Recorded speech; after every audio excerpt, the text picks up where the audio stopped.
Welcome to the Marvelous Middle Age Podcast, where we are building a community of people who are in the midst of midlife, sharing our stories and learning from each other along the way. Each week, I'll have a guest join me to discuss a topic that impacts our lives and touches on some aspect of midlife. We'll discuss relationships, transitions, health and well-being, parenting, careers, and more. My goal is to encourage and support you and help you thrive as you navigate this adventure of midlife.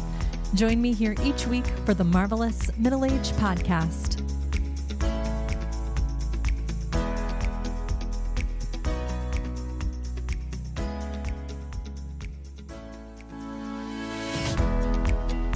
This week, I'm speaking with Alice Murray. Alice is a pastor of care and hospitality at Faith Life Church. She has a heart for connecting with people and to come alongside them in seasons of both need and celebration. She has been married to Erik, her high school sweetheart, for 25 years and has been blessed with 2 amazing children. In this episode, Alice shares her family caregiving journey as she cared for her father and as she cares for her mother now. She discusses how she has navigated this season of her life and how vital the support of her family and coworkers have been during this time. Alice shares how caregiving has impacted her self-care and how it has taught her to ask for help. She also offers some great resources and practices she and her family have utilized in caregiving.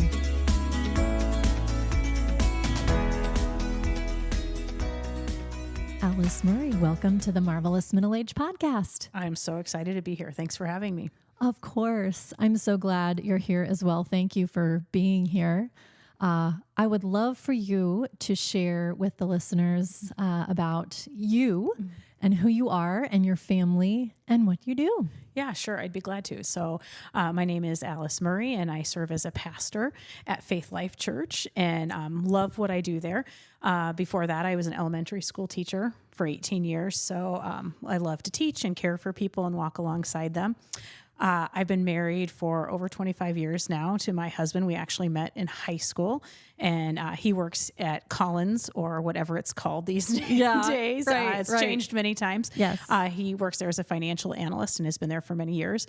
And we're blessed to have 2 amazing kiddos. I have a son, Noah, who's about ready to go back for his 2nd year of college at Iowa State.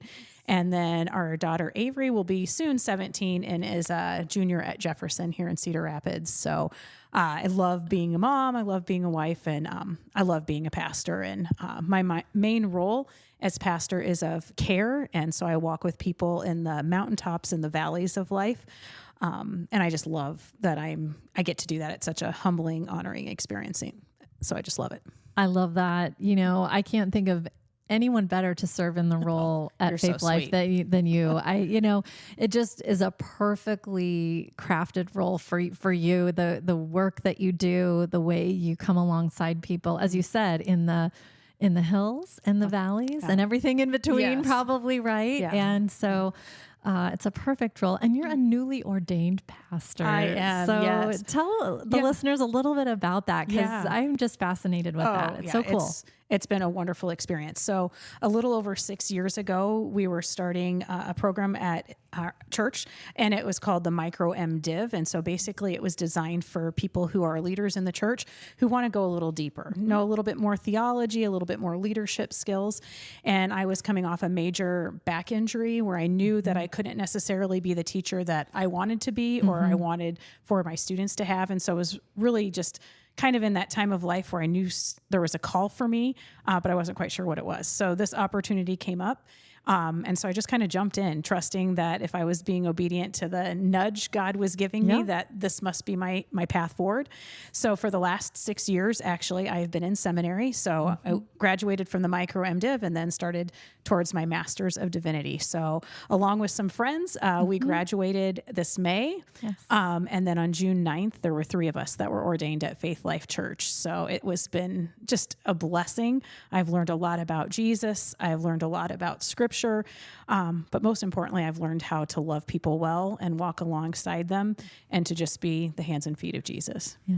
Oh gosh. It has been as a member, a partner there at Faith Life, it has been really neat to watch all of you go through this process. And as the years have gone on, I think we've seen each one of you kind of find a unique path. Yeah, absolutely. And, not just getting to, listen to your sermons or watch you take part in different things at church, whether it be a baptism or a funeral or a wedding or whatever the case may be, all of those pieces too, but just getting to kind of watch you develop in your skills and your capacity and the roles each of you have kind of naturally fallen into, which again is just been kind of fun to watch. It's been really neat to see. It's been so great because for so long seminaries were a place you went off and you learned. But what's been great about us doing seminary at Masters Institute and at Faith Life Church is we have just got to be thrown in into serving God right now. And so, to be ordained and already have done weddings and funerals and baptisms and preaching, and to have all of you partners walk alongside us and encourage us and, even tell us things we need to work on. We're all really helpful things for us to grow so that we can serve each other well. Yeah. Oh, that's great. Yeah. Well, congratulations on completing your master's and being ordained. That is amazing. Yeah. Well, and that's how we met, was at Faith Life Church years ago. I was trying to think back, and I don't know. I mean, we've both gone there as, partners and members of the church for a while, but did you ever plan an Easter breakfast out there like years ago? I think maybe we were on a group that was planning an Easter breakfast for the high schoolers years ago, like a long time ago.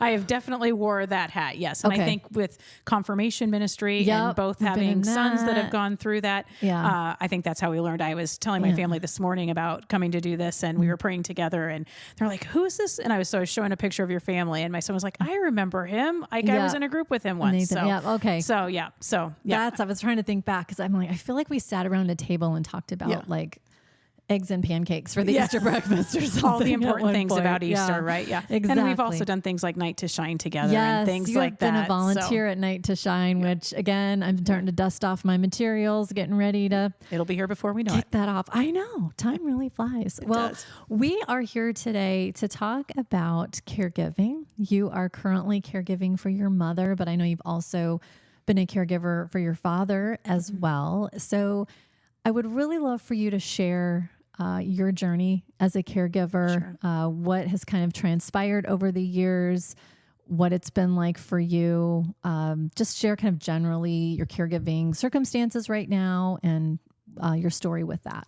Yeah, absolutely. So my first, experience with caregiving came a very long time ago. My son was 3 and my daughter was about 7 weeks old when my father passed away from melanoma, so skin cancer that had metastasized throughout his whole body. And he was diagnosed when my son was around a year and a half. So we kind of got thrown into figuring out the whole journey of caring for someone who has cancer. So we've gone through the diagnosis and all the different treatments and experimental treatments, and then to sitting in an oncologist office as I'm nursing my, newborn baby to hear there's nothing more that can be done. So we've navigated home care, as well as then towards the end of his life, making the decision to move him to a hospice care facility. So not only at a very young age did I learn how to navigate the medical world and all the things as caretakers, we have to learn how to advocate and ask good questions and sometimes be pretty pushy to get what we need, to then also seeing what that looks like to watch your other parent care for their spouse. So I have vivid memories of watching my mom as a caretaker and how she put her own health aside and some things going on in her life because all we could do was focus on my dad. So to see that genuine love between spouses and the selfless love, which was the beauty in the midst of some real hard things. And so then fast forward to about 3.5 years ago, my mom was diagnosed with Lewy body dementia.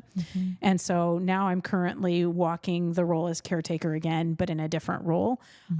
So some of the real shocking differences, I guess, as I really process the two different caretaking roles is when it was my dad. My sister and I, of course, were helping as much as we could, but my mom was the primary caretaker. Right. And we tried to support as much as we could, to now kind of being that primary caretaker for my mom and not having, like my dad around to help support that. So that's something that's very different in this season of caretaking. So my mom is currently living in a residential treatment or residential place. I'm not sure exactly what we call them, but that offers independent living to assisted living to memory care to then nursing skilled care. And we actually just recently moved her over the last week to a new facility. So that posed its own challenges. But currently she's in an independent living with me doing most of the additional caretaking along with my sister. Our hope is to keep her there as long as we can until we move up in care needs from what we can't do. Right. So you mentioned having your sister as a kind of co-caretaker. Can you talk a little bit about the dynamic between, because sibling caregiving can present challenges, but there can also be, again, probably depending on the relationship with the sibling in different families can present some challenges. Can you share about that, how that has been going for the two of you, what that's been like with your dynamic in your relationship? Yeah. It's interesting. We've kind of flipped in some of our responsibilities between when it was our father and when it was our mom. When it was my dad, they were in the Des Moines area and I was up here in Cedar Rapids. So if additional help was needed for my mom, my sister would do a lot of that until it kind of came closer to the end of my dad's life. And then I kind of moved home to do that. Now the roles are kind of reversed. My sister lives in the Des Moines area and I live here in town. So I would say right now the dynamic is I do the majority of the day-to-day stuff. Really lucky that my sister comes up for major appointments so that we can do that together. Great. So it's always nice to have a couple of listening ears. Yes. And that's one thing with caretaking is you always need to have somebody else there to listen for whoever you're taking care of. In my opinion, that's vital. So that's very nice that we have that relationship. It's also usually very flexible in her schedule so that if I can't do something, she can come up. So that's very helpful. In my role as a pastor and especially a care pastor, I see how dynamics of families is one of the either the best things in caregiving or the biggest challenge. I've seen families when they've struggled over decisions to make or what should be made. And so if you can have that close relationship with your family to do that, it's really a game changer when it comes to caretaking. Might not always agree 100%, but when you can all be moving forward in the same direction to provide the best quality care that you can for your loved one, it really helps when you've got that family support, or you build a tribe around you, which is also important. It doesn't have to be a sibling or an aunt or an uncle. You can create your own family that can help, but it's very important. Right. It can be friends. It could be, or some people will say my chosen family, people I've chosen to put into my life that can help and be a support and extra resource for you. If you're an only child or you don't have a sibling or a good relationship with your sibling, it's nice to have that extra support and those people around you. Right. Yeah. It takes a team. It does. And the one thing I've learned in both caretaking situations and all the care I speak into other people is, there's that old saying, if you're on a plane and the masks come down, you have to put your own mask on first before your child or something. And in caretaking, man, oh man, if you're not putting on your own mask, if you're not finding some self-care, if you're not advocating for yourself, you can't possibly be a caretaker for someone else. And I've learned that the hard way. Yeah. Tell the listeners a little more about that. Well, how has caregiving impacted your life? You mentioned well-being and self-care. Maybe speak to that a little bit, or any other areas of your life, which is probably every area of your life that it has impacted, and how has it impacted those areas? Yeah, I think when you take on the role of caretaking for someone, especially if it's your parent or someone older that they really do rely on you for a lot of things, it's a very heavy weight to carry most of the time. I feel so blessed that I've been able to help both of my parents, and am lucky and glad to do this. I was raised by great parents, right? So I feel like it's just in, my time now to do that care, but it is a 24/7 job. I never have my cell phone off. I never know when my mom might need something to call. So there's been calls in the middle of the night. There's been trips in the middle of the night because she's struggling with something. And so it really does take over your life when you're a caretaker. It can affect your physical well-being. You have to make sure you're taking care of yourself, because sometimes you forget to do that because you're so busy taking care of other people, and in the busyness of having a full-time job and kids at home and being married and all the things, I have to really kind of plan out my week. When am I going to visit my mom? When do I know she needs things? How am I going to make sure I have time to visit her and have good quality time with her and not just showing up to take her to an appointment or drop off groceries or things like that. So it's been important for me to plan some of the care that I give. But yeah, it affects everything because you kind of are on call. It's taught me how to ask for help. I'm one of those people that like giving the help, but there are times in my caretaking journey, I have to ask for help. So whether that be from my husband, I need you to run and do this today, or I need you to go get this. My teenage kids have been great because they're old enough to drive grandma places, right? So that's given them the opportunity to build a different kind of relationship with her. And they've also got to see what it looks like when you take care of someone who needs that. I also have great coworkers who are the first to say, go take care of your mom, or can I go do something, or can I pick up something?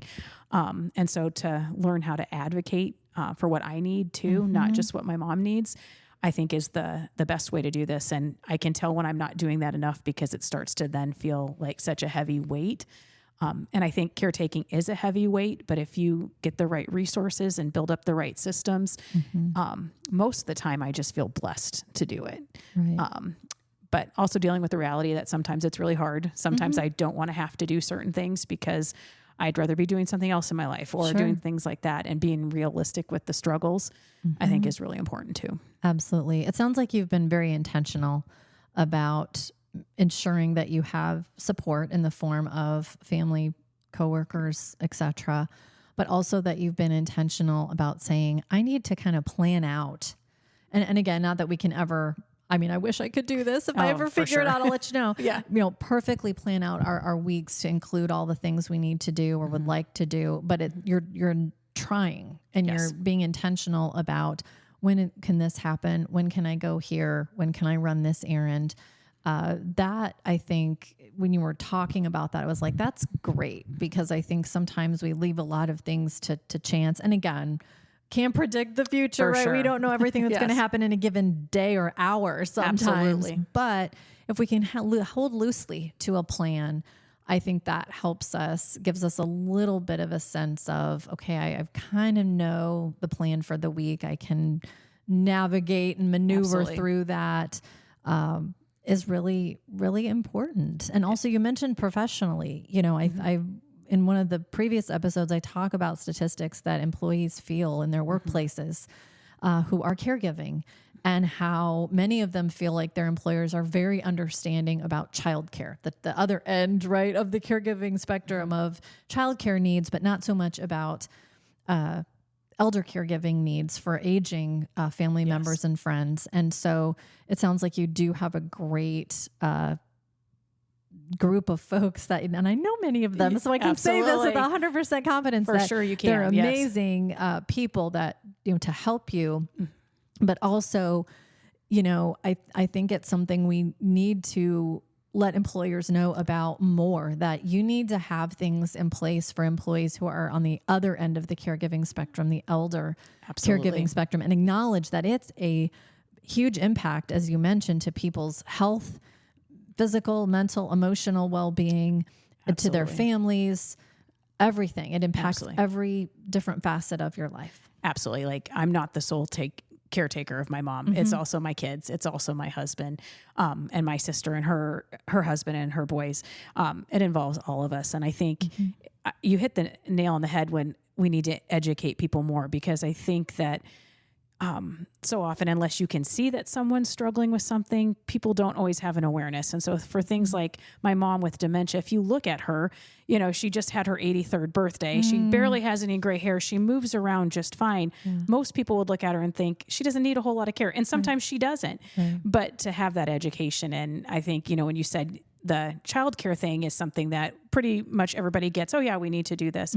But our job is also to take care of people who are aging. And unfortunately, a lot of times when you're caring for people, they need just as much as our kids do when they're young. And that, so when employers can be flexible and encouraging and understanding, it makes caretaking so much easier.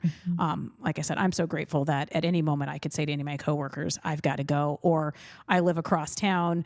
I know I could call and one of them would take something to my mom without hesitation. We always joke, my mom's kind of a Dr. Pepper addict, and it's always like, okay, we're at, DEFCON level. She's out of Dr. Pepper. We need to go get this. But I can't tell you how many times, like, I've had a coworker say, I can go get some Dr. Pepper and drop it off to your mom. And so it's those little things that sometimes takes an enormous amount of weight off of me, knowing that I do have employers that understand. I have a family that understands. And it makes all the difference in the world. Absolutely. And I think when you take a step back, elder caregiving is so much more, at least in my opinion, complex and layered than childcare. Absolutely. When you're caring for someone who's aging, there are so many different facets, whether it be medical and health and chronic health condition issues, financial issues, housing issues, driving issues. I mean, the list goes on and on.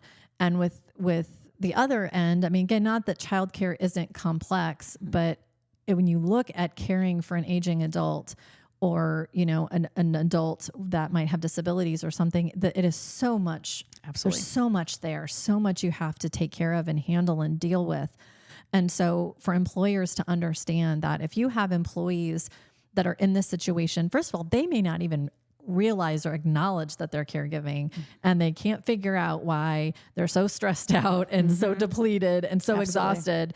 But once they've come to that realization and you're aware of it as an employer, you really need to have some things put into place to support people who are caregiving and working. Absolutely. It's a lot. It's a lot to take on. It is. And when there's some flexibility and support and encouragement, when you can be there doing your job 100%, you're only going to do it more effectively because if something comes up, you don't have to worry about losing your job or having ramifications for it. You just know you're going to be told, go and do what you need to do. We're here for you. That's awesome. I love that. Well, and also, and I'm sure this is easier said than done, but I think giving ourselves a lot of grace in caregiving, we're not always going to get it right. We're not always going to do things 100% how we would like or to the level that we want, or there's parts of our lives that may have to take a little bit of a backseat. Is so important. I think we put a lot of pressure on ourselves, right, to be all the things to everybody. And in caregiving, it does, as you mentioned, it is a kind of a 24/7 gig, right? And then you've got all the other things going on in your life. And so just being really gentle with ourselves through this process. Yeah, I think exactly. I think my hardest struggles are when I start to let the enemy work on me and where I feel guilty, like I haven't done enough, or I get too hard on myself for maybe having to get a little stern or whatever it might be, realizing, like you said, I'm not going to get it perfect all the time. And it's a really interesting dynamic when all of a sudden you are starting to almost parent your parent. That's an interesting walk. And I think we also have to remember a lot of times when we're providing care for someone, they really wish they didn't need that care. Right. We're trying to care for them because we love them, and they're having to receive this care that they wish they didn't need, that they can sometimes feel like they're burdening you.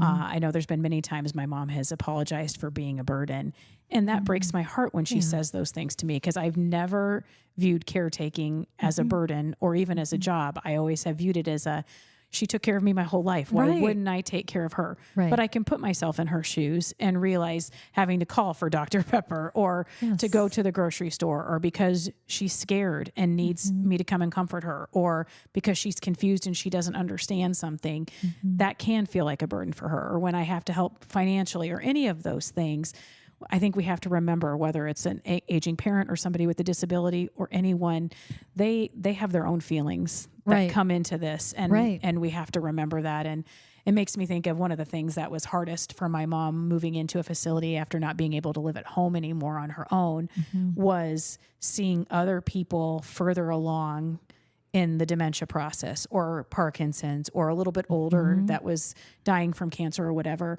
We had many conversations and lots of tears and lots of prayers shared, because she knows that's where she's going to go, that where she is now, for the most part, she can be pretty independent, but there's going to be some days she's going to need even more of my care. And not only is that she feels bad about that burden, her word, not mine, to put on me, but also for her to process that the care she's receiving now, that's already hard to ask for, she's going to need a lot Right. more.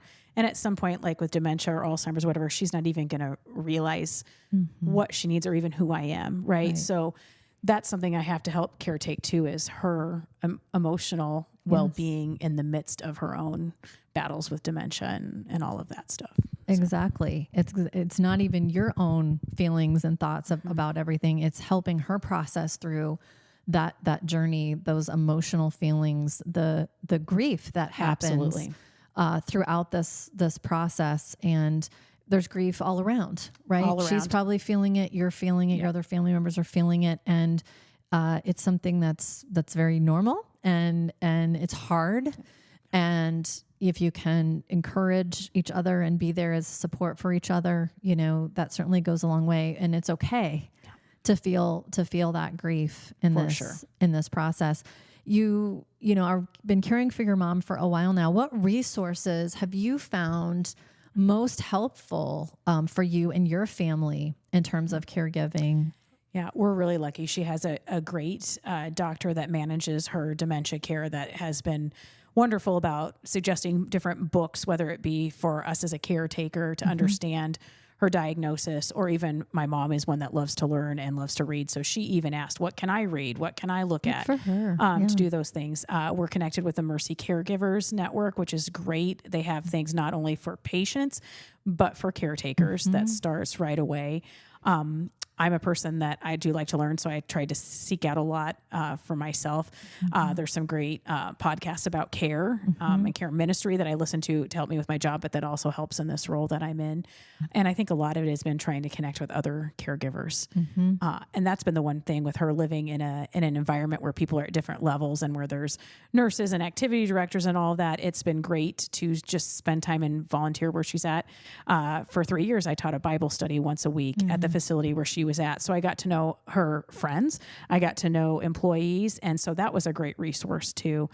But I think one of the most powerful things that we can do as caretakers is to make sure to remember it's okay to ask for help. And so whether that be from who you're taking care of, their physicians, or even your own doctor, you got to let them know I'm caretaking, I'm struggling. I have a really great therapist. And that's a really great resource. I always say I like my anxiety meds and my therapist because I hear Jesus better. Because sometimes it's okay to say I'm taking on this big role and I'm going to need something for when anxiety creeps in or depression and worry. And to have someone to talk to. I think the best resource you can remember is that you don't have to do these things alone. Even if you're a sole caretaker, because you don't have a sibling or family or friends, you can seek out that. And we have some great things available in this area too that I'm sure are available in a lot of areas as far as ride shares or rides to appointments or, whether it be adult daycare where you can take somebody that you're caretaking to get a little bit of respite care. I think all those things are great resources to tap into and to reach out and find. And I think a great place to start here in this area would be like Mercy Caregivers, but whoever the doctor, the physician is that's treating your loved one that you're taking care for, ask what resources do I have available? For elder care, there are social workers that deal with the aging population. They can help you with things like Meals on Wheels or just all those different things that unfortunately, until you're caretaking, you don't know what's there. No, it's like anything. You all of a sudden become a member of a club you didn't know you wanted to be in, didn't want to be in. Right. And so you kind of have to advocate and keep digging and keep asking and all the things. Exactly. And be willing to keep trying because sometimes it's not going to work. The first time you might see a therapist and you're like, oh, this isn't working. That doesn't mean it's not going to work. It means you haven't found the right person yet. Exactly. And so, you just have to keep trying and Well, and I think like you said, asking for help. And I know so many people struggle with that because they don't, you just mentioned with your mom, not wanting, and again, her words, not yours, but not wanting to be a burden to anyone. We don't want to burden anyone with our needs in terms of caregiving. Right. And I think when you really look and peel that onion back and see all the incredible resources that are out there, if you can start, like you said, with the physician that might be caring for your loved one, or, here we have the Chris and Susie DeWolf Innovation Center. Yeah. And I will link to that in the show notes as well as some of the other resources that you mentioned, because they're all incredibly helpful. But the Family Caregiver Center there is amazing. They have programs for care receivers and caregivers. There is a lending library there. They have coaches that you can talk to. Yeah. There's so much there that people can reach out, and you just have to take that first step and reach out, and they can connect you with resources there that are just so helpful. And asking for help makes you brave.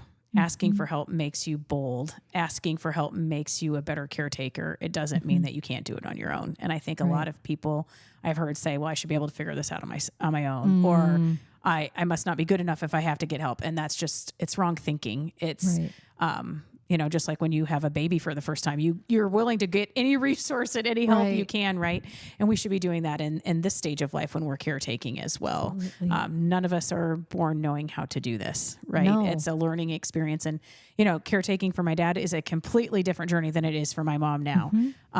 Not that I didn't transfer some skills or all that, but, dealing for a caretaker for someone who has physical ailments is way different than someone that's suffering from a neurological thing. It's a different ball game, right? So, right. And like you said, there's some things that could be similar, but it also could be very, very different in terms of the needs of the individual and things that will be helpful to them as opposed to a different situation. So I'm really glad that you pointed that out because we may be finding ourselves caring for multiple people in our lifetime. So it's good to keep that separate.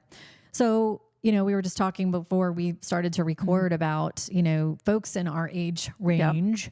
Some of us may not be caregivers yet. We may have the older folks in our life are still, living independently and doing all the things and aren't impacted yet. Or we may not find ourselves in that really involved caregiving role. But I think it's important for us to start to think about it. Absolutely. Because we will most likely be caring for someone at some point. What advice or guidance would you have for anyone that is maybe anticipating this journey early in the journey? They're in the journey of caregiving. What are some things you would want them to know? Yeah, absolutely. I think that I could look at this and talk to both. One, how do you prepare as, a caretaker? And then how can you help your loved ones too? I know one thing my husband and I have talked a lot about because of what we've seen happen with my mom and how expensive care is, which is another thing. You could have a whole nother session just on the cost it takes Financial to care. implications. Yeah, absolutely. Is like we've already now in our mid 40s, close to 50, have started looking at long-term care insurance for ourselves. So we're trying to prepare ourselves so that our kids don't have some of the same struggles that we're having now. So I think once you step into the realm of caretaking or anticipating it, you start looking at yourself as well. So I think it's important to think about those things. But one thing, when my mom was diagnosed, we started really early on talking about what are your hopes? When you can't live at home anymore, what would you hope that would look like? And then, what amount of care do you want, right? If you get to a point, do you want to have certain medical things come into place or do you not? So I think as hard as those conversations are, and none of us want to have a conversation of what end of life is going to look like or any of those things. But I think if you think ahead and plan some of those things, when they're facing you, you don't have to figure that out on top of the caretaking that you're already doing. Yes. And it just is no longer the elephant in the room or the thing that you think you're going to have to deal with someday. If you just have already had the conversations, then you can just be present in the moment. So I think those things are really helpful to have planned or to at least have started having conversations about. Yep. And you do, once you start taking care of someone, you look at yourself and your own life just differently. And I think that's a blessing God gives us, that we kind of get a chance to think about through some of those things that they're hard, but we need to do them. And like you said, if in our life we don't wind up taking care of someone, surely someone we love will be taking care of someone. Right. So I think also one thing that's been beneficial, I think my coworkers would say, my friends would say, is for them hearing about my journey with this is only going to probably help them someday when they face that. So I think bringing in your tribe and involving them in the decisions you have to make, asking them to pray for you, asking them their advice, because sometimes when you're in it, it's really hard to make the decisions. When we moved my mom just recently, she wanted to move really bad. Her doctor's like, this could make her dementia way worse.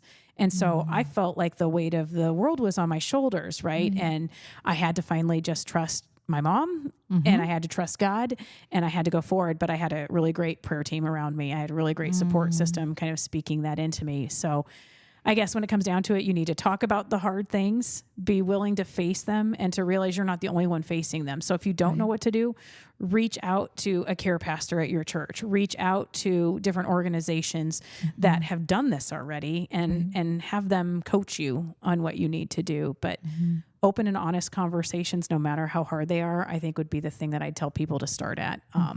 And so that's conversations with who you're taking care of and also your family. My husband and kids and I have had many family meetings where we've sat and talked about, okay, if this happens, what's our response going to be? What are the boundaries that we're all comfortable with? You know, when my dad was dying, my husband was comfortable with helping him bathe and get to the bathroom. That wouldn't have been everybody's comfort level, right? And so planning ahead for when these things happen, or even with my teenagers now, like they know when to tell me, I don't think I can handle that. There was a time where my mom needed to go to the doctor. I couldn't go, but my 16-year-old was like, well, I'll do it if you give me notes on what I'm supposed to do. Right. So we had already established this, that when these things are going to happen, we can all have our boundaries. We can all have our points where we're like, this is too much, or yes, I can absolutely do this. So I think those are some ways you can prepare too, is to set some parameters, and decide, you know, I might be really good at this. Someone else might be really good at this. I love that. You know, that is a great point, because I think those kind of conversations don't always happen. And then a situation comes up and, well, who wants to do this, or who has the comfort level to do this? And we're all looking at each other, and a need needs to be met. And I love that conversation happening early. So everyone knows who's comfortable with different tasks or different situations.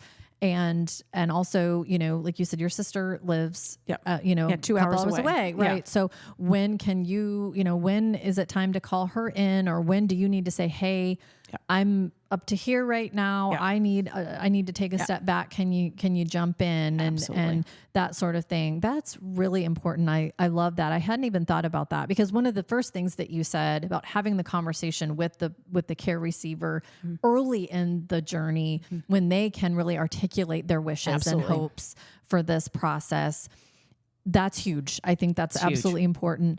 And if you have parents who are older, again, hard conversations to have, but they need to be had. They need to be had. So I'm glad you brought that up too. Absolutely. Because it is important. But I love what you said towards the end of your comments in terms of setting those expectations or boundaries, those healthy boundaries for everyone that's involved in this, because everybody has a different comfort level with certain things, and you know, it's going to be different for each person. So that's a great piece of advice. I love that. Thank you for sharing that. Yeah, absolutely. I think one other just really practical thing is, because we have the gift of technology, having shared documents with people in your family that are caretakers. So like with my sister being 2 hours away, and you know, we talk quite frequently, but you know, every little thing I don't call her and tell her that I've done with mom or whatever, but we have shared documents that have important information, insurance information, a list of meds she's on. We keep running tabs on what doctor we saw, what did they say, what are some action steps,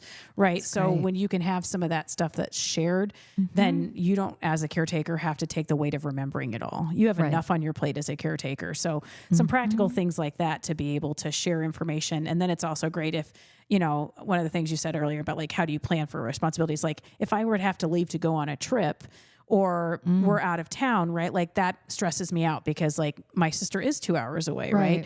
But because I have these shared documents, and I do have a system of family and friends here that support me, until my sister could get here, it would be so easy for me to share a document with a coworker or a friend and say, she needs to go to the doctor, the hospital. Here's all the information. Right. So some of those practical things take some of the weight off. And some of the pressure of having to have it all figured out all the time, because I'm human and I can't. No. We absolutely cannot and should not, right? For our own well-being, our own health. That is important. So I love that. Alice, this has been such a incredible pleasure speaking with you today. Thank you. I appreciate you sharing about your journey with your mom. I love seeing your posts on Facebook. You did the series of moving. Everyone was chipping in and moving things and Takes helping. A village. And it does. Takes a village. And again, I just appreciate you being so open and honest and sharing what this journey has been like for you and your family. And just thanks for being on the podcast today. I was honored to be asked, and this is an important topic. So I'm glad you're letting your listeners kind of get a glimpse into it. And I would just let everybody know that's listening, when you're a caretaker, you're not alone. Absolutely. And even though you can feel it many days or feel the weight of it, being able to care for someone is such a privilege and such an honor. And if we can try to always look through that lens, but then allow ourselves to have those days where you just wish you didn't have to do it, is normal, and you shouldn't feel bad about it. But Absolutely. It is a gift to take care of someone else. It truly is. It is. I appreciate you being on. Thank you so much. Yes, thank you. If you're enjoying the podcast, please follow the show to make sure the latest episode is on your podcast feed each week. I would greatly appreciate a rating and a 5-star review on the podcast platform you're listening on. It helps others to find the show. If there are topics you'd like me to discuss on the show, please email me at themarvelousmiddleagepodcast@gmail.com or direct message me on Instagram at Nicole Stute. Thank you for listening.